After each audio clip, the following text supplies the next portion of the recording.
bem-vindos a mais um Deep Dive. Hoje a gente vai mergulhar num material assim denso e fascinante. É uma análise do capítulo 11 de Romanos, mas por uma ótica bem particular, que vem de uma fonte que usa a Bíblia hebraica como base. E a nossa missão aqui é tentar decifrar a resposta do apóstolo Shaul ou Paulo para aquela pergunta, né? Será que o Criador, Yahweh, rejeitou o seu povo? E só um aviso para a gente ser fiel à fonte, vamos usar os nomes que ela usa. Então, Yahweh para o Criador e Yahusha para o Messias. Isso vai ser bem importante para entender o raciocínio. Exato. E, sabe, essa pergunta não surge do nada. Nos capítulos anteriores, o cenário foi todo montado. A fonte argumenta que Yaudá, que é a casa de Judá, tropeçou, meio que tentou estabelecer a sua própria justiça. Enquanto isso, Efraim, que aqui representa a casa de Israel, as tribos do norte que foram dispersas, sabe? Eles alcançaram a justiça, mas pela fé. Então isso prepara o terreno para essa pergunta que é quase uma provocação. Se uma parte tropeçou, o plano todo falhou? Certo, então essa distinção é a chave de tudo. Não é sobre judeus e gentios como a gente costuma ouvir, mas sim duas famílias dentro do mesmo povo, Yaudá e Efraim. Ok, vamos lá.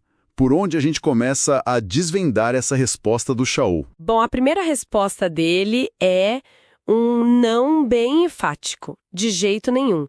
E a prova disso, ele diz, é a existência de um remanescente fiel, assim como na época do profeta Elias.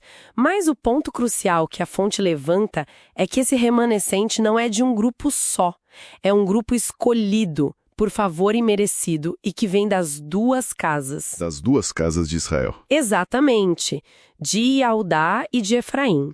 É a primeira grande pista de que Yahweh está trabalhando com o povo inteiro e não só com uma parte. O remanescente de ambas as casas, isso já é uma ideia muito forte. Mas a peça central do argumento, pelo que eu entendi da fonte, é a parábola da oliveira. Como ela entra nessa história? Ela é a imagem que conecta tudo. E a interpretação que a fonte traz é, assim, bem diferente. A oliveira, a árvore em si, não é o cristianismo. A árvore é o povo, Israel e Yaudá juntos. A raiz, o que sustenta tudo, é o Messias, Yahusha. Os ramos naturais, os cultivados, esses são o povo de Yaudá. E os ramos bravos, ou selvagens, que são enxertados, bom, esses são o povo de Efraim. Aqueles que estavam dispersos, selvagens entre as nações. Peraí. Isso muda tudo. Porque a gente sempre ouve que os ramos bravos são os gentios, pessoas de fora de Israel. Mas a fonte está dizendo que são israelitas também, só que da outra parte da família que se perdeu. É isso mesmo? Precisamente. E é aí que está o pulo do gato. Não é uma teologia da substituição, onde um grupo novo toma o lugar do antigo. Pelo contrário, é uma teologia da restauração. Efraim está sendo enxertado de volta na sua própria oliveira, na sua herança. O critério, seja para um ramo natural ou um bravo, é um só: a fé é uma raiz. Em Yahusha, a descrença te corta, a fé te conecta. Simples assim. Nossa, essa imagem da oliveira já reorganiza tudo aqui na minha cabeça. Mas a fonte diz que o Shaul não para por aí. Ele ainda adiciona uma camada de mistério, né? Que mistério é esse? É o que amarra as pontas soltas. Shaul revela que uma cegueira parcial aconteceu ao povo. E, de novo, a interpretação aqui é fascinante. Não é que alguns indivíduos estão cegos, a questão é que as duas casas ficaram cegas, mas em áreas diferentes. É uma cegueira como que espelhada. Cegueira espelhada, como assim? Pensa só. Yaudá, a casa de Judá, ficou cega em relação a quem era o seu Messias, Yahusha. Já Efraim, que estava disperso, ficou cego em relação à sua própria identidade como povo Yahudi e a relevância da Torá, da instrução. Um lado não reconhece o Messias e o outro não reconhece a si mesmo. E essa cegueira mútua, ela tem um prazo para acabar. E qual seria o prazo? É aí que entra aquela frase famosa, a plenitude das nações. Exatamente. A fonte conecta essa frase, que no hebraico é melo agoim, direto com uma profecia lá de Gênesis.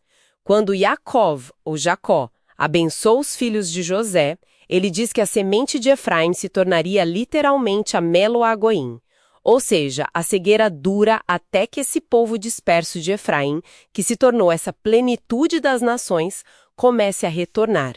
Uau! Então, o que tudo isso significa no final das contas? Qual é a grande conclusão desse quebra-cabeça? A conclusão é que tudo isso faz parte de um plano soberano e, acima de tudo, misericordioso de Yahvé. Ele permitiu o tropeço temporário de Eldá para que a salvação pudesse chegar a Efraim, aos dispersos. E agora, ele usa o retorno de Efraim para provocar em Eldá um ciúme santo, para que eles também reconheçam o Messias. O objetivo final, como a fonte diz, é que todo Israel, as 12 tribos, seja salvo pelo libertador. Ninguém fica para trás. É um plano de uma complexidade impressionante. Pois é.